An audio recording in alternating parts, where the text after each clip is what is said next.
should I say? What should I do? I gotta make an introduction of some kind. Because I intend to make a lot of videos. Or I just intend to make, I intend to record a lot of footage. And then I'll probably edit a bunch and share some. And not share others. Because there's going to be a lot of nonsense. But the main point of this, if there is a point, is to share. Just put myself out there. I'm doing this to practice. To practice speaking, to practice making the connection between my intuition and my speech without the delay in between, without having to analyze every single thing I say before I say it. So, what is there to say? So basically, I'm going to share aspects of my life, but I might just share what I know or what I think. The things that popped into my head. I might just share anything that I might see of value. I've been doing this in many different forms for many years. Mainly writing, some audio recordings, and then just speaking to people in my life. What am I trying to say? I'm trying to make an introduction. An introduction to what? An introduction to me. Why an introduction to me? So I can share what I know, what I see, what I experience. I'm sharing my point of view, my experience, what I've known so far. And the reason why I'm sharing that is because it's helped me a lot. The way I see the world, the way I understand reality, it's really, really helped me a lot. I used to be in a very, very different place where I was not well off. I just wasn't stable. I was very unstable. That's a good word. There we go. Okay. This is difficult for me. And by difficult, I mean, I'm not having a hard time. I'm not stressing. But it's still going to take a lot of practice to get used to saying exactly what I want to say. Because I'm not in a position right now where I want to use structure. I'm not going to write down a script or anything like that. I'm just going to try to say whatever comes to me. So I was in a place in my life, for most of my life, where I was not stable. I may have seemed it because I was a very good actor. I was very good at making people think I was very happy and very content and very confident and all the things I wasn't. And although I got so good at making other people believe it, I believed it myself to some degree. But the more I tried to believe these things about myself, the more it really conflicted with what I truly believed about myself. So I had to face that, and I came up to a wall where I understood that who I thought I was and who I was purporting myself to be was not the real me. So then I questioned, what is the real me? Who is the real me? What is me? What is I? Blah, blah, blah. All the deep questions of pretty much every philosopher or deep thinker in history. Everyone goes through that. Everyone has that experience at some point of who am I really? I think so anyways. I don't know. I'm just spitballing. And so anyways, I got to a point where I realized everything I was trying to be and everything about myself that I was trying to represent, not everything. These words, this language is so limiting, but many aspects of my life that I was trying to share, that I was trying to represent myself as, was not accurate. It was based on something different. It might have been based on some sort of motive. It might have been based on some sort of fear. So I reanalyzed everything I was. And it wasn't even really a choice. It kind of just started happening to me, and there was nothing I could do because I couldn't shut up the voice in my head that was constantly criticizing every single thing I did. And for a while this drove me fucking crazy. And I thought I was going to be crazy or put in a loony bin for the rest of my life because my thoughts were just that rampant and unstable and had no real direction other than self-criticism. So I eventually worked this out. Little by little, I went through every single aspect of my personality and my life and everything I didn't like and everything I did like. And I started to change, really, really change. So this occurred really, like the pinnacle of it, the catalyst, or not the catalyst, the climax occurred, I think, around August of 2013. I had been living a life up until that point where I had many, many things in my life that I loved a lot. And I still wasn't happy. I wasn't content, and I was still in an anxious state a lot of the time. And in a fearful state a lot of the time. And a very confused state. I had no idea what I wanted to be or who I wanted to be. And I was scared because of that. I was like, what am I going to do with my life? Who am I going to be? What am I going to become? And I couldn't answer that question because I couldn't decide on one thing that I wanted to do for the rest of my life. The very concept of that scared the living shit out of me. So after I reanalyzed everything, I came to realize a lot about myself. And in realizing a lot about myself, I realized a lot about how everyone works on some level. So I began to understand a lot more. And then I gave myself more tasks. I gave myself more to do because I started to believe that I could. There was many things I really didn't believe I was capable of doing. So I just steered away from those things my whole life. And then when I started doing these things that I thought I could never do and showing myself that I could do them, I literally just started to build a confidence that I never thought capable within myself.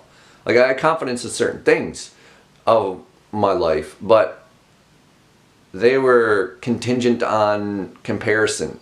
You know what I mean? Like, I had confidence in my drumming skill, but I would lose confidence in my drumming skill if I met someone who was a better drummer than me. And then I would see how far they've come, and I would immediately assess it as, I will never be as good as that. And that would discourage me, and I would just think that I'm at a point that I can't get any better. So that kind of attitude pretty much permeated through every aspect of my life. So at some point I just realized I had no limits, and I could keep learning and I could keep progressing as long as I put my mind to it. And I realized that maybe I might not do it as fast as others, maybe it might not come as easy to me as others, but if I truly wanted it, then I could get it. And that concept started to take me over, and the confidence grew. I can remember reading a certain book that I didn't think I would be able to understand. It was A Brief History of Time by Stephen Hawking. And, you know, I thought this would be like very complicated stuff, but the way he wrote it was very intelligible. And I started to really understand the workings of the universe, and it really changed the way I looked at everything. And there were so many other things that changed the way I looked at everything. But it all came together really at one point, like 1 month, one point in time. And then almost immediately, like almost overnight, I just became a totally different person. And it's like my fears and my anger and everything that was keeping me down in my life just started to melt away day by day. And every time I encountered anything like it, I would laugh at myself and say, oh my God, look, you're getting angry again. And I would immediately be able to see where the anger came from. And I would know it was predicated on something that wasn't really true. It was something I falsely believed. So I had this attitude that just kind of took me over, and there was nothing I could do about it, but I wasn't fighting it because it was the best thing that ever happened to me. And so I guess if this is an introduction, I don't want to go too far into it, but basically that's the way it went ever since. That was 2013, and I just keep finding new things about myself that were patterned into me, that were habitual, that I developed when I was a child, or developed when I was a teen, or in my early 20s. And I just find these things and I knock them down one by one by understanding. And I knew that understanding, knowing truth, is the same as knowing love. Because once I understood these things about myself, I was able to love myself. And that was one thing I never thought was possible. I did not believe in that at all. I didn't think that I would ever have love for myself. So I always put my love into other people and hoped for the best. And that never really served me either. But so I don't know, I got to a point where I just understood what happiness was. I understood what contentment was. And I just wanted to share it ever since. But I realized at that point in my life, I tried sharing it with some people, and I was very preachy, I guess you could say. Like, I wasn't trying to change anyone, but like, if anybody asked me a question, I would just blurt out what exactly I thought was the exact truth, no matter what. And sometimes I would have conflict because of it. I would bounce off people. Oh, yeah, I understood from the very beginning this was an ongoing process. I kind of still had a piece of me that wanted to get to some end where everything would be okay. But at the same time, I would experience moments of this okayness where everything was fine, and I would be in a state of pure bliss or pure contentness or just stillness where I never worried about anything, and it would just envelop me in this overwhelming feeling of joy or love. And I knew that that was the end. I knew that that was the goal. I knew that that's what we're supposed to feel for each other, for ourselves, for experiences. That's the feeling we're all looking for, is that joy of connection of some kind.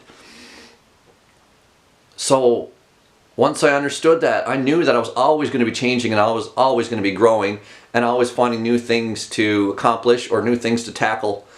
And I knew there was no end to it. And normally something like that would have terrified me as well. The thought that there was no end. Like, I can remember even when I was a child hearing about heaven and hell, and as terrifying as hell was, I still thought I didn't want to go to heaven because it was eternity. It said, you'll be in bliss, you'll be in happiness, you'll be in the perfect place for eternity. And eternity, that didn't make me feel comfortable knowing that I could be anywhere, no matter what kind of state of being I was in. I thought to some degree that it would end. Like, I didn't believe that eternity was a possibility. I thought that even if I were to be in heaven in a perfect place, eventually I would look at it as not perfect, and then I would be stuck there forever, and that didn't make me feel comfortable at all. So eternity as a very concept was always disconcerting. I think that's the word. It was just uncomfortable for me to even consider it. But now I understand it to be the truth, and there's nothing more exhilarating to me to know that I get to be something for eternity. They're like, oh, that sounds nuts, but I just feel like everything's just going to go on forever. Everything has gone on forever. There's no start and there's no beginning, only relatively. Like, there may have been a beginning to my life, and there may have been a beginning to this earth, and there may have been a beginning to this solar system and galaxy and even universe. But I don't think those were the first. I know that there was another universe beforehand, and there's also other universes existing simultaneously right now. It's all just a matter of change. Just energy is all that there is, and it just goes through different forms. It goes into form, through form, and out of form. That's just the cycle. There's no real end. There was no real beginning, because that just offers you the question. Okay, well, if there was a beginning to the whole universe as a whole, then what came before that? There's the same question I remember thinking about when I was a kid and somebody talked about God. Okay, well, if God created everything, then who created God? Like, there's just this circular argument that can go on in infinitum. I want to use that word. I don't even know if I'm using it right, but that's the one that came to me. But anyways, I don't know if this is a good introduction at all. I don't know if this puts everything out there that I wanted to say. But I had to start somewhere, and I just kind of let it all come out, however it may. And that's what I intend to do from now on. I just think that as I go on and do this more and more often, it might get a little bit more structured and a little bit more coherent. And I just want to share anything I can with anyone who will listen. You are not under any obligation to listen to any of this or believe any of it. That's cool if you don't. We're all here to think our own things, but I think at our very core we all know and feel the same thing. And it's I could get into that forever. So, I don't know, maybe I'll end this. That was fun. See, another reason why I do this is this is just fun for me.